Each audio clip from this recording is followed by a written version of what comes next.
Josué capítulo 24, quem achou diga amém. Versículo 14.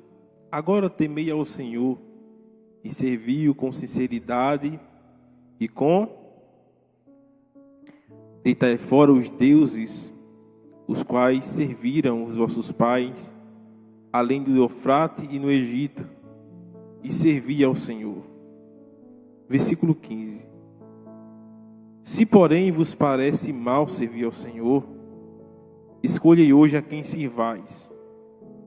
Se aos deuses a quem serviu vossos pais, que estavam além do Eufrates, ou aos deuses dos amorreus, em cuja terra habitais. O mesmo versículo. Eu e a minha casa serviremos ao...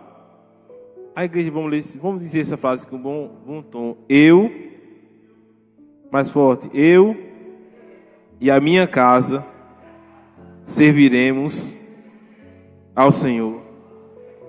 Pode sentar. Meus amados irmãos, essa palavra,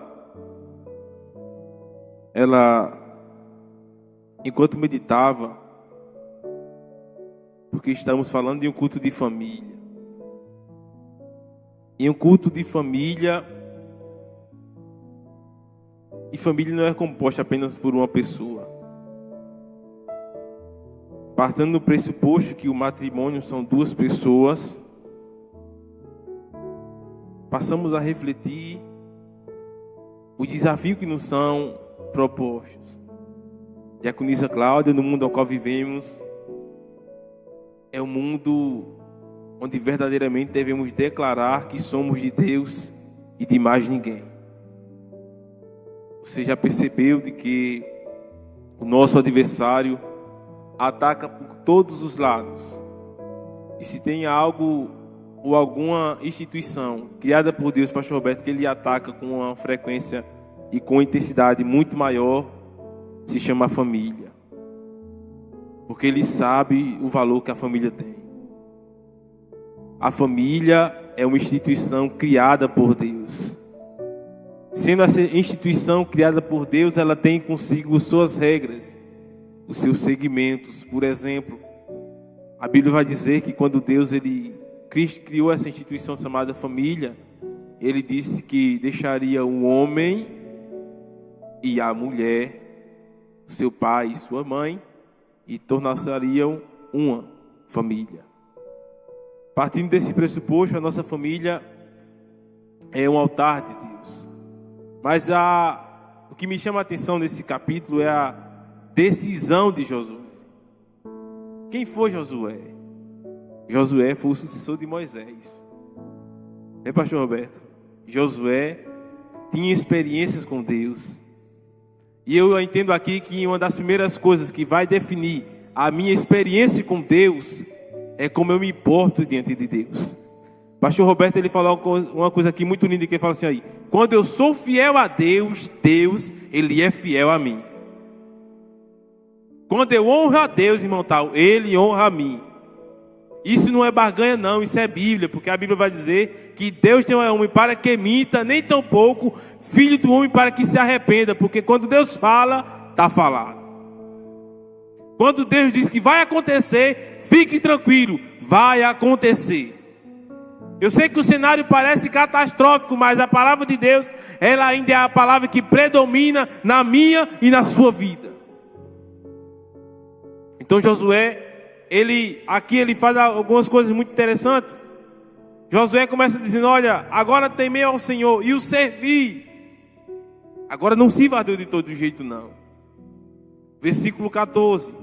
Servi a Deus com sinceridade e com verdade.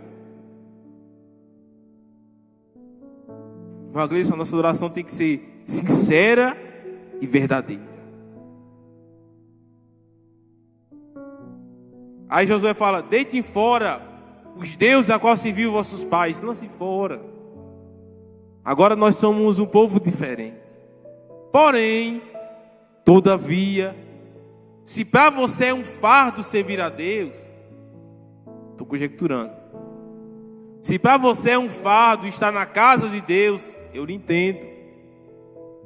Mas você não pode ficar em cima do muro. Se você analisar comigo em Josué capítulo 1, esse mesmo homem de Deus chamado por Deus para assumir o posto de Moisés, quando Moisés morre, Deus toma Moisés para si. Porque o homem, ele não é eterno, ele é carne. Ele veio do pó e volta para o pó. Mas Deus nunca deixa o seu povo sozinho. Deus sempre tem uma pessoa preparada para conduzir o seu povo. E esse homem aqui de Deus chamado Josué, ele foi chamado por Deus, e quando Deus disse: Josué, o meu servo Moisés, ele é morto. Está no capítulo 1, versículo 2 e por diante, né? Aí o versículo 6, ele recebe algumas orientações de Deus, muito preciosas. Por exemplo, no versículo 5, ele fala: olha, ninguém te poderá resistir todos os dias da tua vida. Como fui com Moisés, assim serei também contigo. Nunca não te deixarei e jamais te desampararei. Isso é Deus falando com Josué. Versículo 6, Deus disse: agora se esforce, tenha bom ânimo, porque tu farás esse povo herdar a terra que eu jurei aos teus pais que lhes daria. Aí Deus novamente reforça com Josué: tão somente esforça e seja muito corajoso. Josué, ele foi levantado por Deus, irmão Douglas, num tempo difícil. E a história se repete, porque ele foi levantado em um tempo que o pastor Moisés, ele foi tomado para Deus. E agora? Quem conduz o povo? Quem vai adorar com o povo agora? O baque na congregação. Aí Deus disse a Josué: eu conto com você. É o céu dizendo essa noite: eu conto com você. Pode não querer cantar, mas cante. Pode não querer interceder, mas interceda. Podem não acreditar, mas essa noite Deus fala: acredite, eu conto com você. Glória a Deus. Então Josué, ele recebeu a herança e o privilégio de servir a Deus em um tempo difícil. Só que quando Josué, ele começa a conduzir o povo, ele passou por experiências muito lindas. Moisés abriu o Mar Vermelho, Josué abriu o Jordão. São etapas diferentes, porém Deus mostra que está com ele em todo o momento. E Deus fala com isso que no nosso tempo, na nossa vida, Ele vai fazer coisas novas. Então Josué, ele começa a explicar ao povo e dizer: olha, se parece mal servir a Deus, se parece mal você adorar a Deus, escolham. Deus não vai lhe obrigar a servir a Ele, não. Mas você sabe o que Deus tem com você. Você sabe o que Deus lhe confiou. Não sabe? Sei. Você sabe muito bem de onde Deus lhe tirou. Não sabe? Sei. E há momentos que Deus traz essa memória para a gente saber que a gente é muito pequeno. Ele nos mostra de onde Ele nos tirou e nos traz a memória onde Ele nos colocou e nos faz lembrar que só Ele faz o que ninguém poderia fazer. Só Ele poderia nos resgatar como Ele nos resgatou, e ninguém jamais poderia imaginar que nós estaríamos aqui essa noite adorando a Deus e dizendo: Senhor, é a Tua palavra, é verdade, é vida e meu escudo. A palavra de Deus é nosso escudo. Agora veja que Josué coloca uma condição: eu não sei a quem vocês querem seguir, mas uma coisa eu sei, missionária Josiane, eu já decidi. Irmão Douglas, eu já escolhi. Prima, eu já decidi que eu, minha esposa, minha filha, imagine Josué dizendo, os meus netos, serviremos ao Senhor. Partindo desse pressuposto, a minha família, ela deve estar a serviço do Senhor. Lembre-se que eu falei que a família é uma instituição criada por Deus. Então, se Josué coloca essa condição que eu tenho escolhas para fazer, eu tenho decisão, e a vida é feita de escolhas e de decisões. Você escolhe o que quer, porém não pode escolher as consequências da sua escolha. Sabe, Deus nesses últimos tempos, Ele tem pressa em nos usar. Porque o mundo sempre diz que, eu já ouvi isso, já se ouvi falar há tanto tempo que Jesus não voltaria, mas deixe-me falar, Ele vai voltar. Ele vai voltar. Maranata é isso. Ora vem Senhor Jesus. Ele está voltando. A nossa família, sendo altar de Deus, ela tem compromisso com Deus. E Deus tem compromisso com a nossa família. Todos sabem que o estado do nosso país, no Rio Grande do Sul, calamidade. Uma chuva que devastou cidades. Vidas foram ceifadas. E a igreja tem compromisso de orar por elas. A igreja tem compromisso de clamar por elas. A igreja tem esse compromisso que Josué recebe de apresentar um Deus incorruptível, que não muda o que Ele disse. Eu posso falar uma coisa agora e voltar atrás, mas Deus não. Quando Ele fala que é assim, fique tranquilo, vai ser assim, porque Deus é Deus. Então veja que o tempo é difícil para Josué. O processo é difícil, mas não é impossível. Se Deus chega para Abraão, diz: Abraão, eu vou lhe dar um filho e vou tomar para mim. Talvez Abraão dizia: Senhor, me permita. Mas Deus faz projetos e Deus prova a gente para ver se a nossa adoração é sincera e verdadeira. Mas Abraão mostrou que a gente está tão convicto com Deus. Abraão abraçou tanto a fé em Deus, Simão tal, que ele disse: prepare-me os jumentos, porque eu e o moço, Isaac, nós subiremos, adoraremos e desceremos. Mas só que algumas coisas nos chamam a atenção, que Deus disse a Abraão: eu quero Isaac para mim. Eu quero Isaac para mim, Abraão. Aí o pastor Roberto, a gente fica pensando: meu Deus, onde é que está o defeito aqui, o problema? A gente entende que Abraão, sem Isaac, tinha altar. Quando Isaac nasceu, Abraão trocou o altar pela festa. E Deus não abre espaço para ninguém.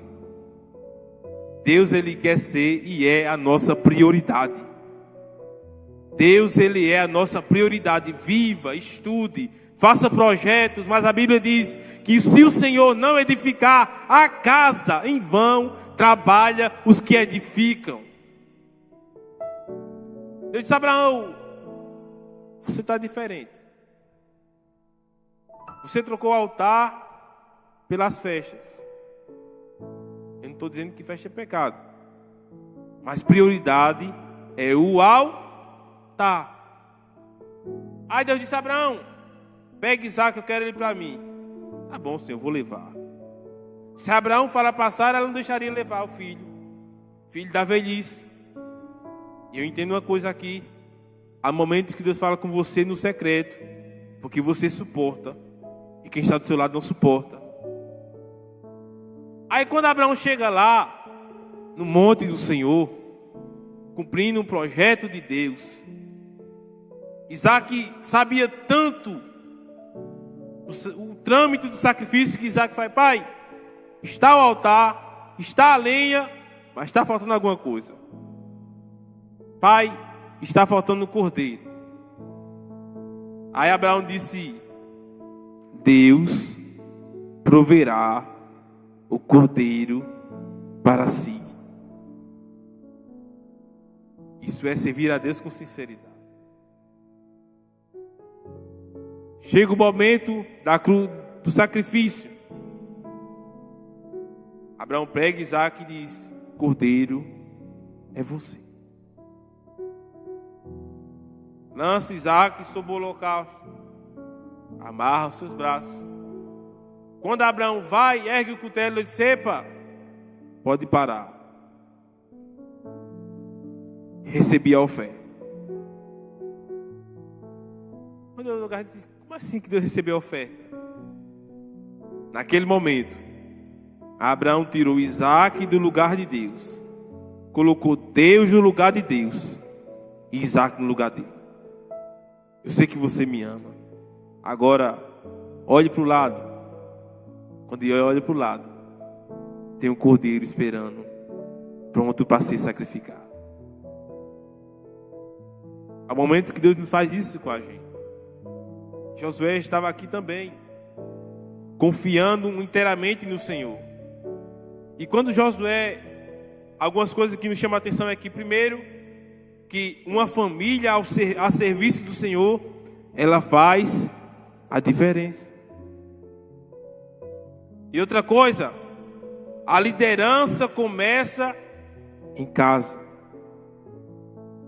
Já pensou se Josué fosse um obreiro que vai no conselho dos outros? E outra coisa, nesse tempo aqui de idolatria, as pessoas queriam servir a Deus de todo jeito. Deus disse: não quero assim também. Eu quero uma família consagrada exclusivamente a mim. Eu não quero você na segunda-feira, no templo, na terça-feira, em outro lugar. Não! Eu quero que você viva para mim. Se deite para mim, se acorde para mim, se levante para mim. Jogue fora os ídolos, jogue fora as coisas e comece a me buscar de todo o coração.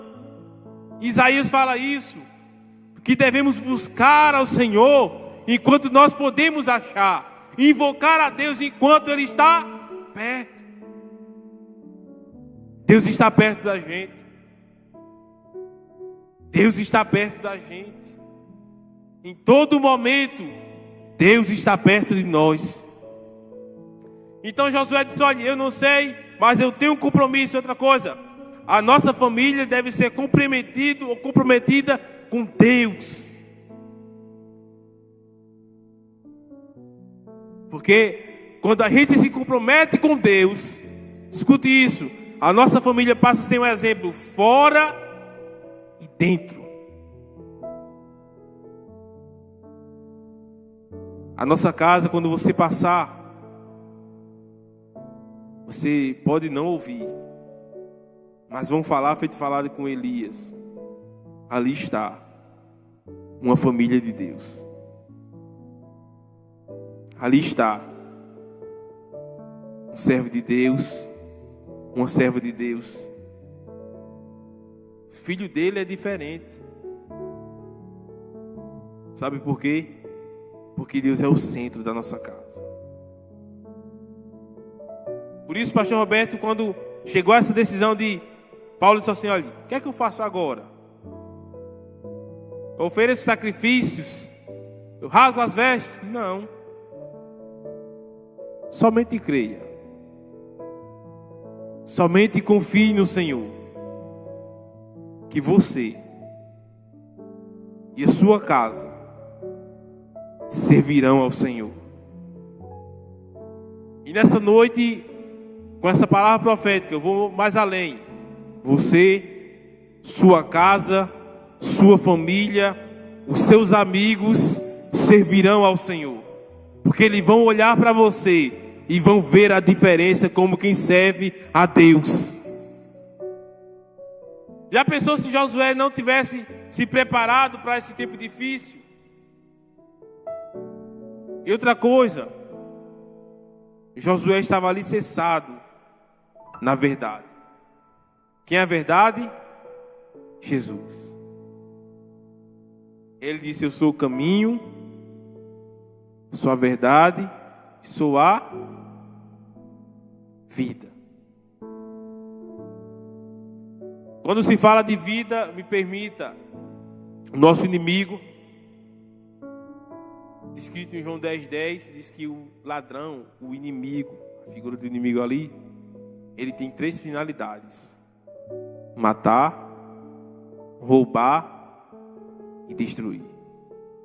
Dia bem vejo até no meio catura. Aí João disse assim: porém, Jesus, ele veio para trazer vida, e vida com abundância. Então, se o diabo porventura tomar uma coisa, Deus dá 2. Se o inimigo vir por um caminho, diz a Bíblia, por 7, ele vai ter que fugir. Porque uma casa alicerçada na verdade, ela jamais será abalada. E todos sabemos aqui que no processo de construção, uma parte que talvez seja mais que demore, né, pastor Roberto? É a fundação. É assim? Essa parte emagrece, se o seu cônjuge Galpão sabe disso. É uma parte que a gente que está investindo, não sai do lugar não, é? Por outro lado, a gente entende que se não tiver esse processo de alicerce, vai rachar, vai ceder. Eu me recordo que quando eu estava construindo, eu saía no dia, voltava no outro. Quando eu chegava, meu Deus do céu, desse jeito vai passar 10 anos para construir a casa. Porque o processo de alicerce demora. Mas depois que a base está feita, é muito mais fácil. É muito mais rápido. Jesus falando isso, disse: olha, não busque facilidade quando você for edificar uma casa, não. Não busque facilidade. Porque se você buscar facilidade, você vai, obviamente, procurar o terreno mais rápido de se cavar. Mas esse terreno rápido tem consigo alguns perigos. E se a nossa família buscar certas facilidades, isso aponta para perigos. Pelo contrário, busque a sua casa, a sua família, está edificado sobre o monte de Sião, que não se abala, mas permanece para sempre. Busque uma vida alicerçada em Deus, na rocha inabalável. Foi isso que Josué disse: olha, eu sei em que estou me afundando as minhas raízes. Eu sei que estou sendo alicerçado. Eu dediquei a minha vida exclusivamente a Deus, e só a Ele e mais ninguém. Acabou-se. Aí Josué vai, edifica sua casa, porque em muitas ocasiões servir a Cristo, devemos ter uma vida de certeza, de firmeza. As irmãs que estão na faculdade, por exemplo, falar nisso, essa semana eu fui no seminário. Eu agradeci muito a Deus por ser pentecostal. Foram 2 horas e 40 minutos, meu irmão. O cientista falando. Pastor Roberto, 2 horas e meia, mostrando evidências na constelação dos planetas. E disse: aqui eu vejo Deus. Vamos para o fundamento. Eu vejo Deus. Vamos agora no contexto científico. Comprovou Deus. Mas a Bíblia já falava isso. E eu fui surpreendido até naquele seminário, na minha ignorância, eu pensava que a maioria dos cientistas que se destacaram, eles não criam em Deus, pelo contrário. 61% dos cientistas que se destacaram, eles criam em Deus. Só 10% era ateu. Imagine Deus mostrar na teoria da evolução, que é apenas uma teoria, claro, que não se sustenta. Que diz, meu irmão, aqueles que a terra existiu de uma explosão. Explosão destrói. Mas quando eu vejo a Bíblia, em Gênesis capítulo 1, o plano salvífico de Deus já começa dali já. Quando Deus, o Espírito de Deus parava sobre a face das águas, e Deus começou a preparar o cenário para a gente. Chegou até uma parte interessante quando ele falou da evolução. Aí ele falou assim: olhe, há quem diga que o homem é descendente de um macaco. Não é. Aí, eu me recordo que na minha infância eu dizia à minha professora aqui, ela dizia: tá vendo isso aqui? Isso é evolução humana. Para a senhora.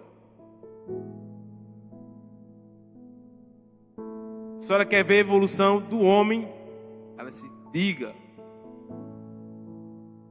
É um bonequinho de barro que Deus soprou nele o fôlego de vida.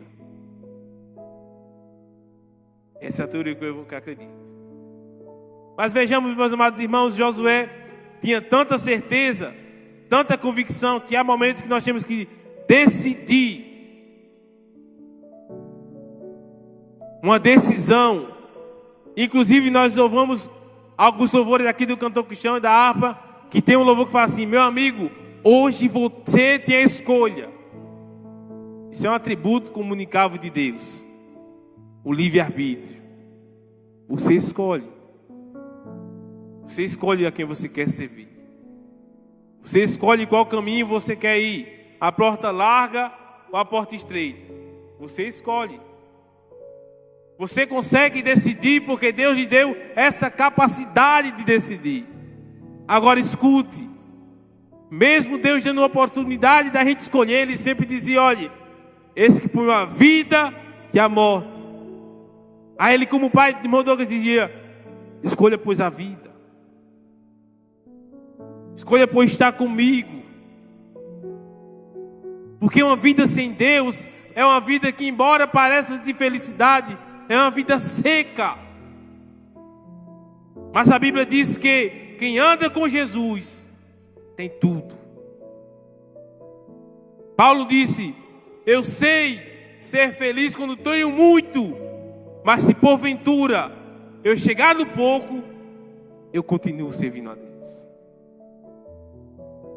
Isso é interessante porque tem uma canção que fala que se Deus fizer, Ele é Deus. Se Ele não fizer, não é que Ele me esqueceu não, mas Ele continua sendo Deus. Se Ele permitir o vento, Ele é Deus.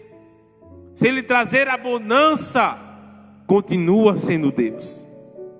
Se eu me alegrar, Ele é Deus.